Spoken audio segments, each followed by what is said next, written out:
Welcome to my channel. Tell me what is time in your city. You will be very lucky if you comment me your city time. Subscribe and like this channel for relaxing. Sebastian woke up to the sound of a loud and repeated banging on his bedroom door. He opened his eyes slowly. The pounding of each knock enraged every muscle within his head and amplified his hangover. He groaned to himself as he was in the process of sitting upright in his bed, to find he'd fallen asleep wearing the gray sweat jacket, jeans, and white shoes that had been worn the day before, and shook his head at the sight of himself. He grabbed his head and groaned louder. His bedroom was small, his twin-sized bed in the corner of the room directly across from his door. He had a computer desk at the far end of his room, just under its window, the screensaver of which ebbing and flowing with different colors throughout the spectrum and adding to his discomfort in the brief moment he stared over at it. The rolling chair he always had by it was straight ahead of him, closer to his bed, the seat of which piled with white empty beer cans. He swallowed, and with his bone-dry mouth, it was incredibly painful to do so. The banging on his door hadn't slowed or reduced in volume at all. His voice was deep and scratchy, the latter because he was parched. "Hold on." The banging stopped, and he sighed in relief and got to his feet in a hurry. The second his feet touched the ground, they loudly hit metal, and the pains in his head acted out again. He groaned once more as he got up from his bed and looked down to see additional empty beer cans, the ones under his feet now crushed. He clumsily kicked them out of the way as he walked the few paces to his door, doing his best to ignore the pains in his head. He got to his door and opened it quickly, a look of distress and confusion on his face to greet the person on the other side. It all melted away when Sebastian was faced with the dark red of a flannel and looked up to see his best friend and roommate Daniel standing 8 inches over him. Daniel, being taller, naturally looked over his best friend and onto the floor of cans. His voice was moderately softer and lighter than Sebastian's. "You ready to pick up where we left off? Allow me to quench your thirst." As Daniel said this, he pulled up a 6-pack of beer cans of the same brand, held by thin plastic rings, and separated one from the rest, and extended it to Sebastian. Sebastian was hesitant at first, but decided in the end to grab it. And as he cleared his doorway for Daniel, he cracked it open and chugged it, walked to and sat on the edge of his bed, still drinking the beer. Daniel took the rolling chair, shaking it on its wheels to remove the clutter from the seat. Each body clacked softly against the floor. He scooted in closer to Sebastian, who grimaced mid-drink as the wheels of the chair slowly crushed a few empty cans. Daniel spoke casually, as though he hadn't just caused his friend discomfort. "I hope our little pre-game last night got your creative juices flowing. I've been waiting for this." Sebastian stopped drinking his beer and removed the can from his lips. He asked timidly, "What do you mean?" Snitching only made it worse for me. That's what I'd done to upset him that day at lunch. You did it. You told her." Daniel paused to chuckle and shake his head, and Sebastian picked up. "I told her Connor had gotten amnesia at recess earlier from a dodgeball to the face, and that I was trying to reverse it. It's the least I could do for my friend Connor. You said, so we can play together again." Daniel and Sebastian laughed together. Sebastian continued, "Yeah, she was livid for sure, but in the end, she just sent me to the principal's office. And when you came back into class to get your stuff, I was there right next to the door and said to you, 'That's some story you just told out there.' And you looked me right in the eyes with that shit-eating grin on your face and told me, 'You think so? Well, you should hear some of my other ones.'" Sebastian laughed. Daniel cocked his head in confusion. "See, I remember you saying instead, 'Yeah? Well, there are plenty more where that came from. But I guess that part doesn't matter. You told me those stories all right, and never got tired of telling when I asked for them. As we got older, your stories got better as you got smarter. Eventually, the stories didn't even matter. We were best friends without them. But every now and then, when life isn't as in the way as it's been, when you have a new story and we're both off work at the same time, I can't help but get hyped for the shit that's gonna come out of your mouth. Because no matter what they're about, your stories remind me of when life was simpler, and we didn't have to worry about adult shit. Your stories mean a lot to me, man. Because the shitty one you told to try and avoid getting in trouble helped me to meet my best friend. But you wanna know what I think? I think you're finally running out of ideas. You're a good storyteller, but a terrible actor. And if I'm wrong, then prove it. And I swear to God, if I have to be any mushier with you, I need more to drink before that can happen. Sebastian laughed, smiled widely, and lifted his beer can over his head. I suppose I don't have a choice then. Here's to tradition. Here's to tradition. And to your new story. It ain't the first, and it sure as hell won't be the last. Sebastian and Daniel took a drink from their beers in unison. Sebastian was the first to finish his sip, placing the can down between his legs. Thanks for humoring me, man. You're my bro, and I really do love you. And now that that's out of the way, my newest story will be about. Sebastian's happy mood quickly changed to one of extreme hesitation. His body tightened indefinitely. The night I died. Daniel stopped drinking his beer when he heard this, and once again nodded his head in approval. Oh hell yeah, you have my attention now. I'll bite. How did you die? Huh. Daniel squinted and smirked in disbelief. Don't pull that shit on me like you don't know. If that's the ghosts of all these beers talking, I'll let it slide. Sebastian said nothing, and when it stayed that way, Daniel continued. Come on, bro. You do have a story for me, right? Like you said you would? And you promised you'd make me a part of it this time. Sebastian raised his brow and asked, Is that all you want? To hear yourself be planted into a story? Hey, I said your tiny ass was clever. I never said the stories were good. I'm just what you need, as long as you mention my eyes. Those are my best features, as you know. Sebastian timidly laughed as he took another sip of his beer, took a moment to collect himself and replied, I guess I could have a story ready right now, and it would technically have you in it. But first, you need to answer a question I have. Daniel was surprised by this, but nodded in approval at the request, and took a beer from the remaining 5, cracking it open. He replied in an intrigued tone, I guess, shoot, you remember the day we became friends, yeah? Daniel scoffed, Of course I do, man. And don't take that as a compliment, because it's not. You were a loser. Sebastian perked up and laughed at that statement, and Daniel did the same. Sebastian initiated the reminiscence. We had the same class in 2nd grade, but we weren't friends yet, and we never actually paid attention to each other until the incident. With, you know. Daniel nodded in agreement and picked up where Sebastian left off despite not seeing the point in it. Freaking Connor. Yeah, man. He used to bully the crap out of you, and no one ever did anything. 'Cause like I said, you were a goddamn loser. Snitching only made it worse for me. That's what I'd done to upset him that day at lunch. I'll never forget what happened. Connor got ballsy, went over to your desk and snapped your pencil straight from your hand as you were taking notes, while that bitch Miss Santana was writing on the chalkboard. Sebastian picked up. The fact she had her back turned was the only reason I was brave enough to do anything back at all. You did something, all right? As Connor turned to walk away, you burst from your chair, reached out, grabbed his head, and Daniel and Sebastian yelled in unison. Bam! Wham! Sebastian proceeded to take a sip from his beer, while Daniel laughed and said, Bro. His head hit the edge of your desk so hard he collapsed, and then cried, screamed, with a big-ass mark across his forehead. Ms. Santana turned around real quick, and you scared the crap out of all the other kids with your quiet ass snapping like that. Ms. Santana definitely gave me an earful outside. Believe me, man, I know. We were on the other side of the door eavesdropping. You know that. And I'll never forget the story you told her about why you did it. You told her. Daniel paused to chuckle and shake his head, and Sebastian picked up where he left off. Snitching only made it worse for me. That's what I'd done to upset him that day at lunch. You did it. You told her. Daniel paused to chuckle and shake his head, and Sebastian picked up. I told her Connor had gotten amnesia at recess earlier from a dodgeball to the face, and that I was trying to reverse it. It's the least I could do for my friend Connor. You said, so we can play together again. Daniel and Sebastian laughed together. Sebastian continued.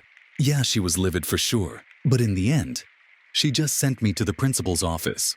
And when you came back into class to get your stuff, I was there right next to the door and said to you, that's some story you just told out there. And you looked me right in the eyes with that shit-eating grin on your face and told me, you think so? Well, you should hear some of my other ones. Sebastian laughed. Daniel cocked his head in confusion. See, I remember you saying instead, yeah? Well, there are plenty more where that came from. But I guess that part doesn't matter. You told me those stories all right, and never got tired of telling when I asked for them. As we got older, your stories got better as you got smarter. Eventually, the stories didn't even matter. We were best friends without them. But every now and then, when life isn't as in the way as it's been, when you have a new story and we're both off work at the same time, I can't help but get hyped for the shit that's gonna come out of your mouth. Because no matter what they're about, your stories remind me of when life was simpler, and we didn't have to worry about adult shit. Your stories mean a lot to me, man.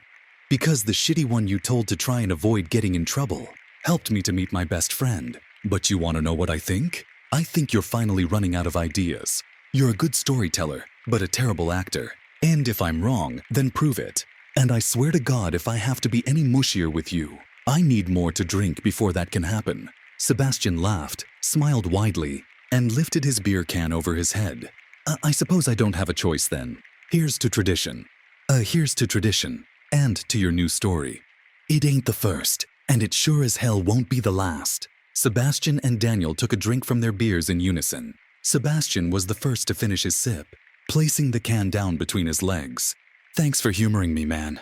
You're my bro, and I really do love you. And now that that's out of the way, my newest story will be about. Sebastian's happy mood quickly changed to one of extreme hesitation.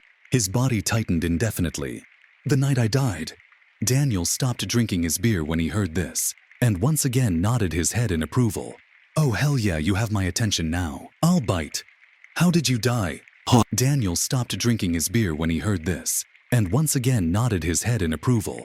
Oh hell yeah, you have my attention now. I'll bite. How did you die?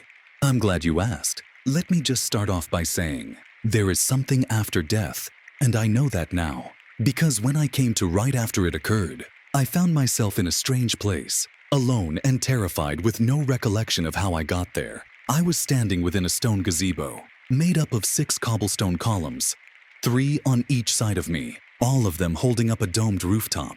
My eyes were met with the bright oranges of marigolds, and the dark crimson color of roses tangled up with them. They grew all along the columns, down to the stone floor, and all the way to the concave ceiling above me in the opposite direction, pooling at the center in a bouquet. It's like all of my senses were enhanced in that place. I could see the flowers and foliage clearly. They were beautiful, in full bloom, and blanketed by tiny, perfectly spherical dewdrops. I could smell them as though they were right in front of my face. In fact, I became a bit overwhelmed by them. But that moment, surrounded by the flowers and their fragrances, was the most peaceful moment I've ever experienced. And it was ruined by a large breeze that came into where I stood. I'm not sure why I was so oblivious before, but the wind made me realize I was completely naked. It was freezing cold, and I was instantly covered in goosebumps and didn't want to be there anymore. But then I had a chilling realization. There was nothing to see beyond where I was. I, in that little place, was surrounded by pitch black.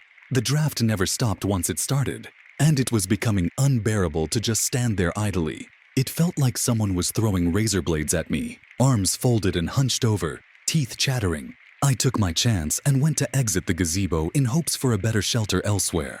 The wind gave more resistance the closer I'd gotten to exiting the platform.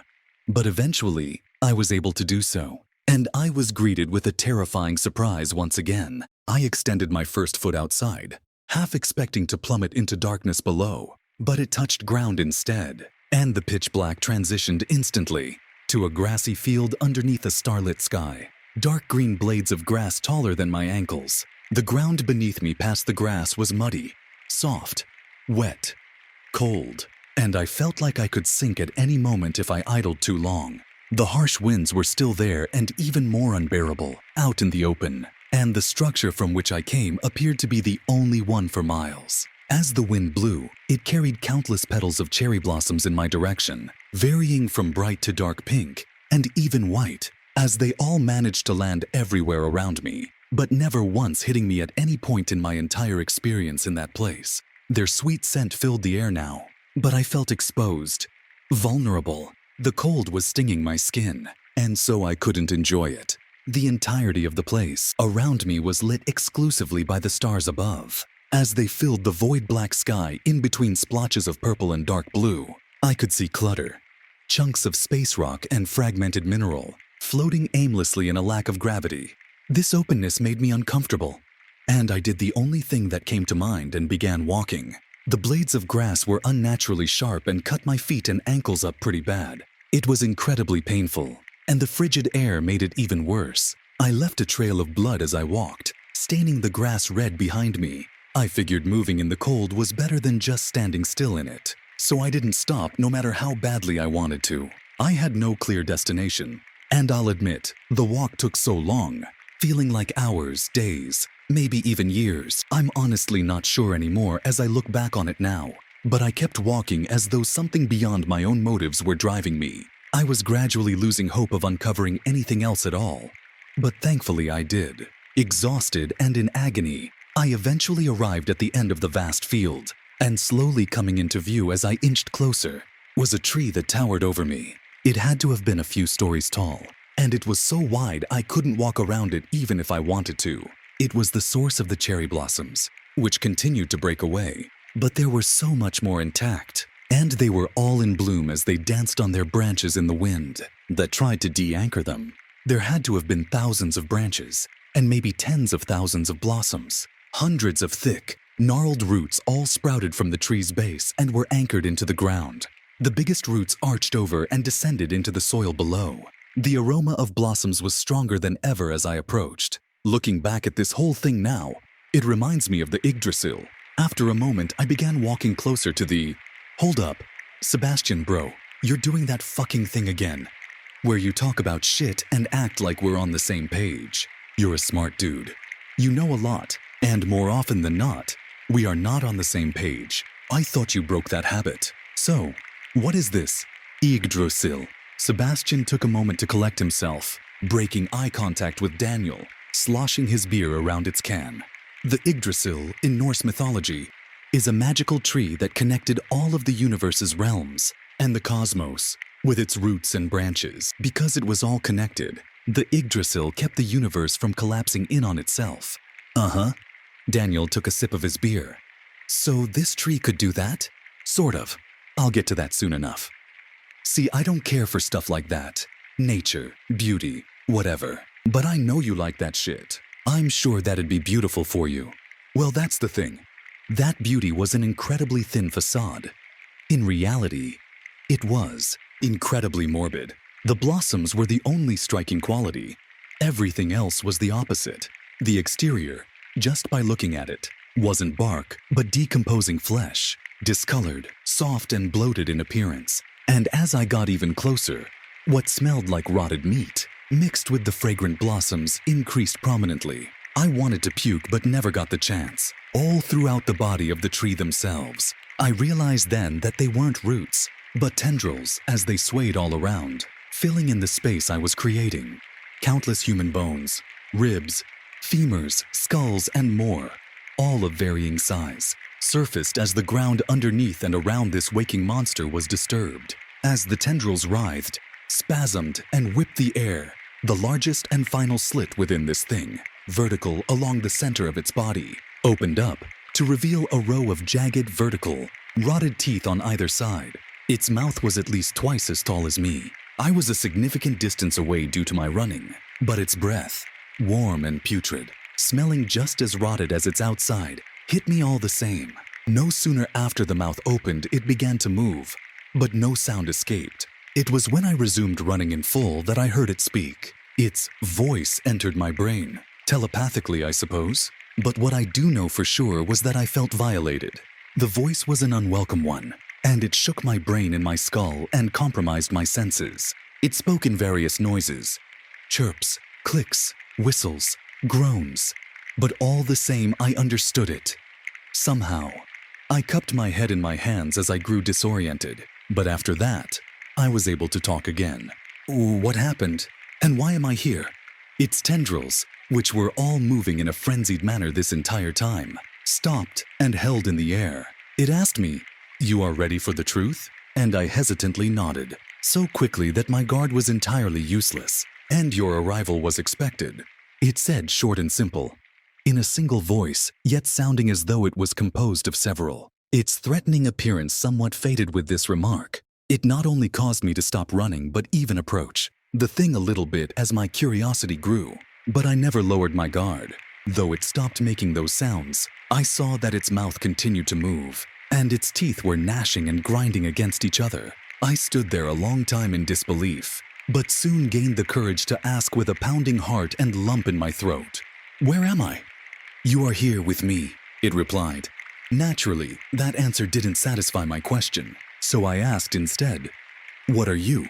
To which it said, "I know the gate. I am the gate. I am the key and guardian of the gate. Past, present, future, all one in me." Its equivalent to yelling caused my head to violently throb, and the distance between us irrelevant. It reached out and grabbed me with its ridiculously long appendages, which, in contrast to its appearance, were rough, like sandpaper as it enveloped my whole body. Despite the thing's astounding force and speed, it scooped me up and its grip was delicate, as though making sure not to break me in its grasp. It brought me close to its mouth, and its breath was even more putrid up close, and to my relief it lifted me up higher, closer to a few of its eyes. Its pupils rolled into the back of its head, and for an instant, reflecting in the whites of its eyes, I could see the brown in mine, widened in fear, and the dirty blonde in my hair. In that specific moment, I felt smaller and more pathetic than I ever have up to that point. Insignificant.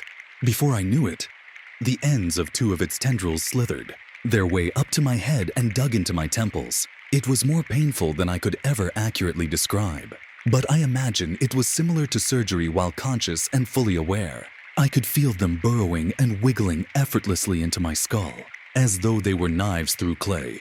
A third tendril burrowed into the back of my neck, and it dug into my spine as it worked its way down. It was rupturing my spinal discs. Pop, pop, pop, until it compromised every last vertebra below my neck. Soft tears flooded my face moments after unfathomable pain, turning ice cold before the wind smeared and carried them away. When it finished, I could see what it saw, and before I knew it, I was the hospital, being wheeled down the familiar long hallway. I heard the nurses and doctors yelling, "The end. Kindly subscribe my channel, like, and comment your favorite part." Most important of all, I saw you, Daniel. You were running right alongside me. From all the crying and heavy breathing that you did, your face was bright red, and your glasses were really fogged up. I could barely see the blue in your eyes. In that field connected to that thing, I felt every bit of pain I had felt in that stale hospital, in the crowded ambulance, and in the middle of the hard road, in the cold night air. And it was then and there I remembered everything about that night. Riding my bike home after my shift at work, the one time I wasn't wearing my reflector vest, the driver, who was dangerously exceeding the speed limit. As I remembered these things, I'm not sure anymore if it was me, with that thing, or me in the hospital, but I reached out to you, with what strength I still had. You took my hand and gently placed it back down by my side and kept your hand on it. Your concern grew, and you started to cry again. You doing all that was the last thing I saw. And then I blacked out. Once again, I was in the field, hovering over it as the entity gripped me, and all its eyes were back to normal and gazing at me. Its mouth began to move. Such is the fate of your being. Infinite paths, one end. Despite the sounds inside my head, I was so close to it now that on the outside, I could hear the grinding and gnashing of its teeth, and a low, scratchy wheeze escape its mouth. Sebastian stopped speaking and allowed a silence to take over in his room, so that he could finish his beer. Daniel's eyes grew wide, and his mouth opened slightly in confusion. That's not it, is it? Whose goofy ass decides to stop a story after a part like that? Sebastian finished his beer, and without a second thought dropped the empty can on the floor, where it gently clanged against the ones already piled there. Hell no, that is not it, he said, as he gestured for another beer. Daniel complied and separated one from the rest, and lightly tossed it to Sebastian, who caught, opened, and put it to his mouth all in one motion. So then, Daniel started, having paused before he resumed, what happened after it showed you your death? What did it do next?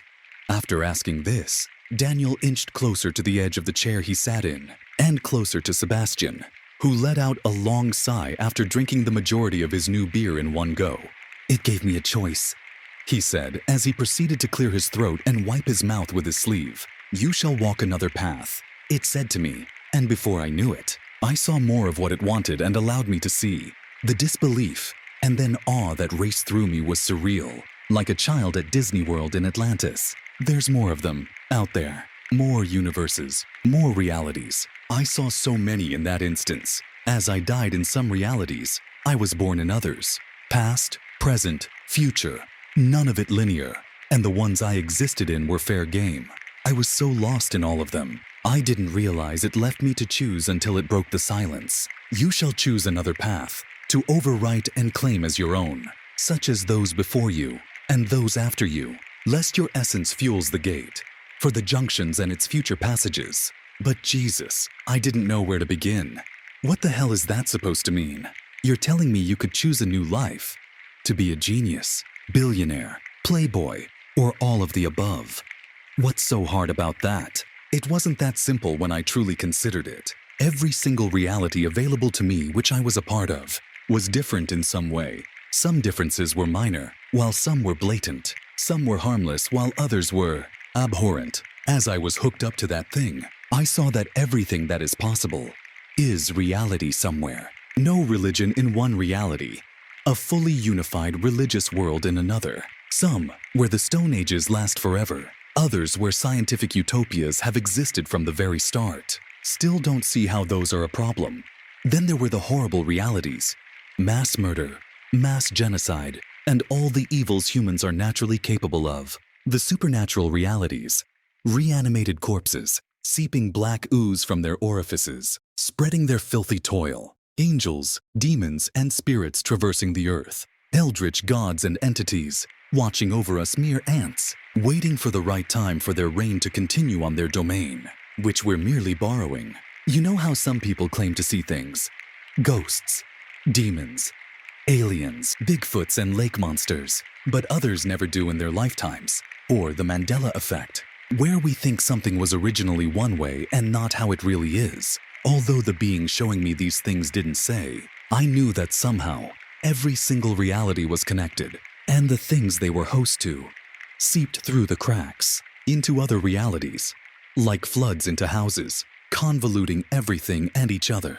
I had to be extremely careful and smart about this, so I didn't end up choosing a reality with some ridiculous or dangerous anomaly, or one where I'd be completely out of my element in.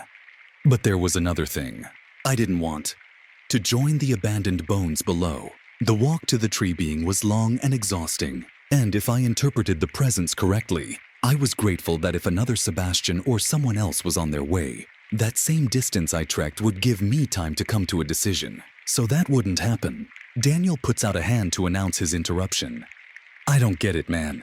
People would kill for a position like the one you have in this story. I know I would choose any of those wild realities in a heartbeat. To have fame, fortune, smarts, swagger, to be reborn and have a fresh start, or to see things that blew my mind and gave me a thrill, like whatever that eldritch thing you said is. If you wouldn't want any of those life-changing things, then what would you want? Simplicity. And if I'm being honest here, your perspective was racing through my head, and I was so close to choosing one or all of those. Then I actually thought about it for a moment. Though my past life could have been better in a lot of ways, I was pretty happy with what I had, what I gave my life to get and hold on to, this early on into it. A stable job, a loving family and best friend, an affordable place and a fridge full of beer. I've grown comfortable with them and learned to enjoy all of those aspects together. But what if just one of those things didn't exist in one of the lives of grandeur? I didn't know anything else, nor did I want to. I wanted a life as close to my last one as possible. So that's what I looked for. There were so many, dude. You better believe I put some thought into it, until I was certain, absolutely certain, that I found a reality that was as similar and normal to the one I grew up and thrived in as possible. I figured too, if I was lucky, I'd get something reasonably extraordinary anyways. I didn't even need to say anything. The being knew which one I wanted. You shall overwrite this one? All that was made in that plane, you shall have rendered obsolete, undoubtedly and irreversibly. I thought about that statement for a second, and I admit the way it asked that left me hesitant. That part of the process was in the back of my head as I observed all the realms. But when the time actually came to choose one, I paused. I wasn't sure if I'd ever be able to live with myself, but at the same time, I died pretty young. I did in a lot of realities, I'm sure, but unlike the others, in that moment in time, I had another chance, and I realize now that's the point. A compromise, if you will. In that moment in time, I was provided an unbelievable decision and opportunity. No matter how selfish, when another Sebastian came along and was in the same situation as me, so be it. I'll be just as vulnerable as the rest of them. There's nothing I'd be able to do about it. Powerless to powers I'll never truly understand. I shook the hesitation out of my head and confirmed what I wanted. As you wish, it declared. 2 new tendrils slithered up and swiftly sunk deep into my eye sockets, agonizing for only a brief moment. The next thing I knew, I was in my new reality, which through my best judgment, is almost as exact as my last. From what I've seen so far, moment, then responded with a hesitant tone. Now, you're done with your story. Now I'm done. As Sebastian downed the rest of his beer and dropped the can to the floor, his gaze slowly shifted to Daniel's, who let out a long, exacerbated whistle and got up from his seat, breaking eye contact from Sebastian. Jesus, man, he said, and looked down at the empty cans before raising his head back up and asking another question. So, in this story, does everyone eventually end up in that place? Could anybody choose a life they'd want to live that they never did? If that's supposed to be the afterlife, or purgatory or something, would there be a limit to how many times one person could cycle through different places? I don't see why not. Those bones underneath that being had to belong to others at some point. Maybe they were just other Sebastians, but I doubt it. I doubt I'll ever know though.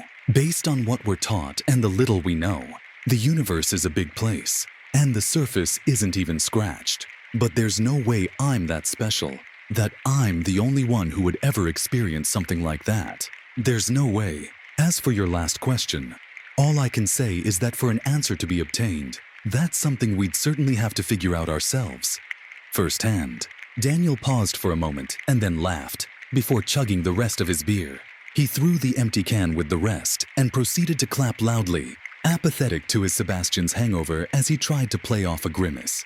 There is no contest, Daniel says, dividing the rest of his statement with several claps before it resumes. Out of the rest of them, ever. This is by far your best story. Whatever shit you read, or take in your spare time, I'm gonna have to start asking for it. Daniel separated 2 more beers and gave one to Sebastian. They opened them in unison and gave a toast. Sebastian said confidently, "Well, I'm glad you like it." Before taking a sip, Daniel did the same and was the first to finish his sip and speak. "There's just one thing I don't understand. It's no big deal, but I just want to know the reason behind it." "Oh yeah, and what's that? We've been best friends forever, man. So you know that my vision is near perfect and always has been. I'm not sure why you'd need to have me wearing glasses in your story." Sebastian was silent for a moment before chuckling softly, his body finally relaxing in the process. "No particular reason," he said, followed by a facetious, "You know, the Daniel in my story would be able to keep up with all I've been saying, without any elaboration. Have you ever considered the possibility that you're just dead weight?" Daniel shook his head and laughed at his expense. "Yeah, man, that's great. Fake Daniel is as smart as you are. Whoop-de-fucking-do." Sebastian laughed. "Fair enough, man. But at this point, I'd like to see you actually read anything." The 2 laughed alongside each other, clanged cans, and chugged their drinks. The end. Like and share this video, and subscribe my channel.